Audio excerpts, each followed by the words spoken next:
পুরনো বাস ট্রাকের ইঞ্জিন গলিয়ে বানানো হচ্ছে ভাবিদের রান্না করার কড়াই। ভাবতেই অবাক লাগে, যেই ইঞ্জিন একসময় রাস্তায় গর্জে উঠতো, আজ তা দিয়ে রান্না হচ্ছে ঘরের খাবার। তো চলুন দেখে নেই সেই অনন্য শিল্প কিভাবে তৈরি করা হয় ভাবিদের রান্না করার কড়াই। প্রথমেই বিদেশ থেকে আমদানি করা এই মাটি দিয়ে তৈরি করা হবে ছাঁচ, আর এই ছাঁচ তৈরি করার দেখলে রীতিমতো আপনাদের মাথা ঘুরে যাবে।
এবার বিশাল এই ইঞ্জিনগুলা কয়েক ঘন্টা ধরে উত্তপ্ত এই চুলায় গলানো হবে।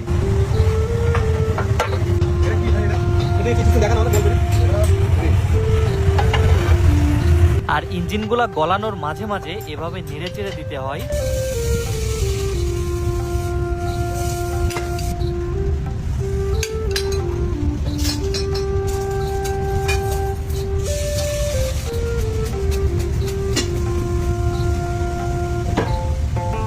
ব্যাস তৈরি হয়ে গেল সেই কাঙ্ক্ষিত ছাঁচটি। আর এখন কিন্তু এখানে উত্তপ্ত লাভাগুলো ঢালা হবে।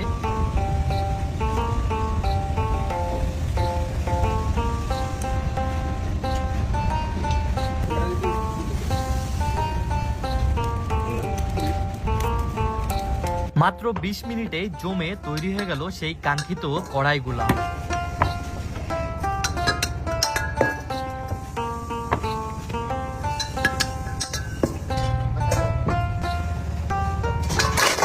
এবার এই কড়াইগুলো ফিনিশিং দেওয়ার পালা।